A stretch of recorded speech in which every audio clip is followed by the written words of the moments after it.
So, Pete, what have you been working on lately and what's been happening?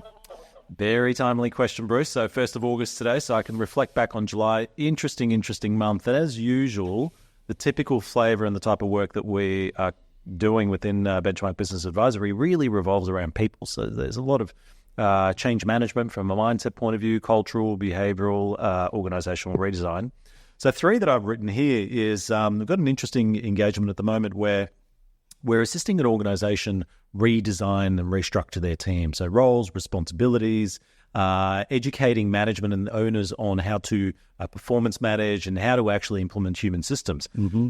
Now, and this is what makes it interesting, but while we're doing that, we're at the same time also welcoming fresh blood to the team because this business is just going through an acquisition. So they just acquired another business, so they're bolting on, not just the new systems and processes, but they're bringing in fresh blood into the team. And that's always interesting culturally. So that's an ongoing engagement. That's going to take a few months for us to settle down and bed things down. The other one's also interesting. This one's very difficult in terms of engagement because of the type of personalities involved. So we're working with a professional services firm. They've got a very senior team, highly experienced team of professionals. And what we're doing there is we're helping the team embark on a completely new direction for the business. And so when you're dealing with the highly influential, highly sort of geared individuals that are motivated, energetic, they've been around a long time, it makes the challenge that much more difficult and interesting. They know what they want, they know the direction, but there's a bit of argy-bargy, and even though they know, there's still a lot of gaps there. So we're assisting them with the gaps, and we're assisting them in the right strategies and planning and implementing that. Just quickly on that one. Yeah. So when you say highly geared, first of all, you don't mean a lot of debt. You mean that they're kind of... When I mean highly geared, I'm talking highly wound individuals. Yes. Very wound, very driven, full-on.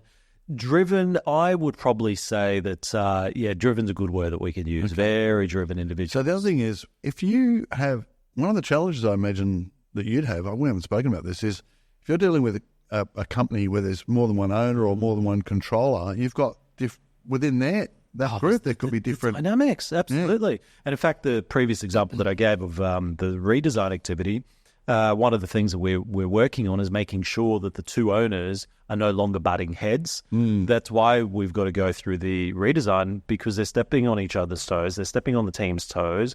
One owner's not following one set of processes. They want to do it their way because, well, I'm the owner and I can do it this way. And, so there's a lot of that behavior modification that we have to assist with. And we have to do it in a way where we're not causing extra angst. We're not causing extra clash internally. We've seen this sometimes in family businesses where we're engaged to assist in sometimes removing people out of an organization. And when it's a family situation, got to do it very delicately so you don't end up causing chaos. So hard, yeah.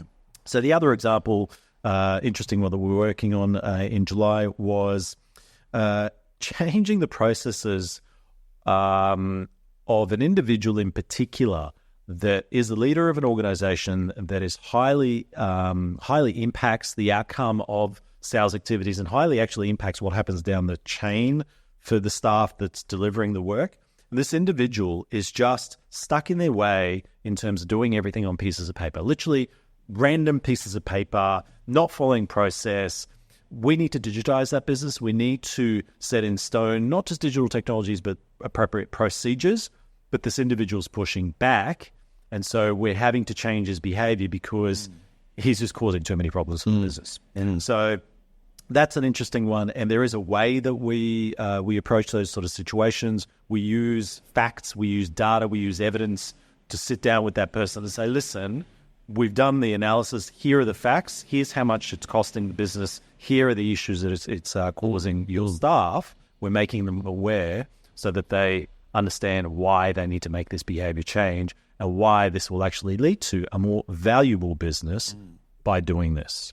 So there's some of the interesting challenges where the team's working on. I think for the benefit of people listening, one of the things that you're focusing on into the future is how you can adapt AI into business management, operation, marketing, all facets. Absolutely. And how you can assist others to take advantage of where technology is moving very, very quickly.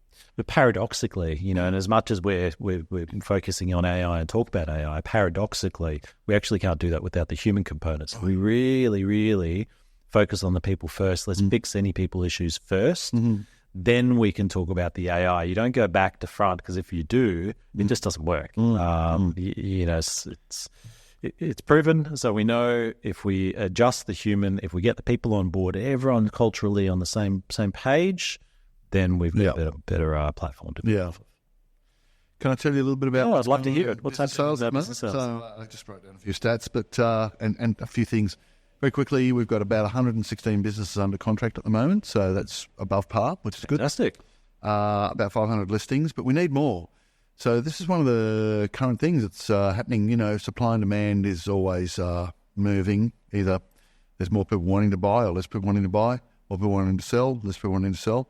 Whatever reasons, we have quite a strong buyer demand and not enough businesses to meet that demand.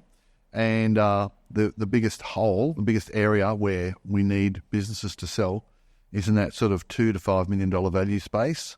So there's many, many, many more buyers in that space right now and growing, I think. In the bigger space. Yeah. It's funny. I've been doing this since 2025, and someone, a guy, Brian Sander, who works with us in South Australia, has been broking for 30 plus years. And he can remember when a $500,000 business sale was a big deal. Now, anything under $500,000 is considered to be pretty small.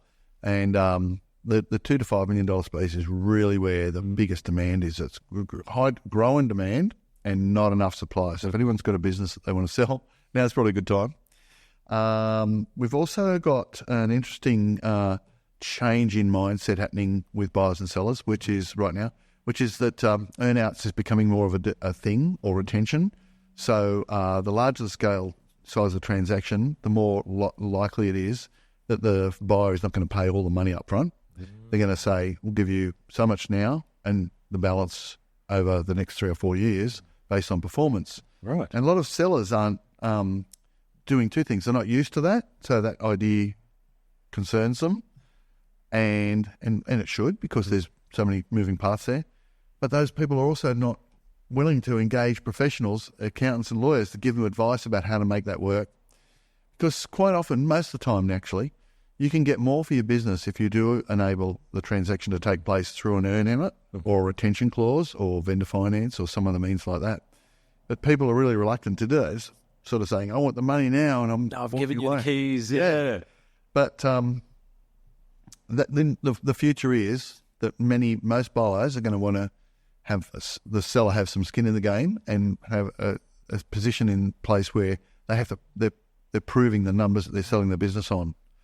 That's going to happen more and more. That's interesting. We should definitely do a podcast on that. Yeah. Talk about that. Yeah, I think we've got so many things we can talk about in the future. AI and ego and look, the good thing is that people are business owners are slowly learning that this is the way the market's moving. It's just that it'd really make the world a better place for everybody if business owners were prepared to spend the money to engage the very best advice from the outset. Mm-hmm. So, the old saying's true, you get what you pay for, and too many people have tried, and a lot of people have made money out of their business, but not on what they've earned, but what they've saved. So they're very good at saving money, so they don't like to spend the money on getting advice from their accountant or lawyer. But when it comes time to selling, it's really important to spend the money and get the best advice. It's a false economy. And the other thing is, the other reason you want to do that is because this alleviates, so seeking advice alleviates that whole fear that people might have that, okay, I go down that path, you're going to give me X amount up front, but how do I know that you're not going to deliberately cause issues so that you don't have to pay me that out, or you don't have to pay me so much? That's right. And that's the first thing that I'm thinking is, okay, that's well and good, Bruce, but how do I know? Because I'm not in control anymore. I've given you the keys. I don't know if you write off the... And good lawyers make that normal, and they make it safe and secure. So that's why you got to get the advice. The good ones, though. Law is like medicine. They're specialists. Yep. So you can't just go to a lawyer and say, I've got a contract on selling my business. Can you help me? You need to go to a specialist lawyer, just like you need to go to a heart surgeon for your heart and so on. Yep.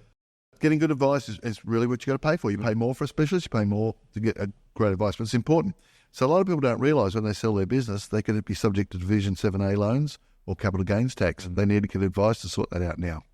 So that's where we're at the moment, Pete. That's the market today, and I look forward to catching up with you in September and seeing what's happening. Fantastic. Sounds good. Thanks, Bruce. Thanks, everyone.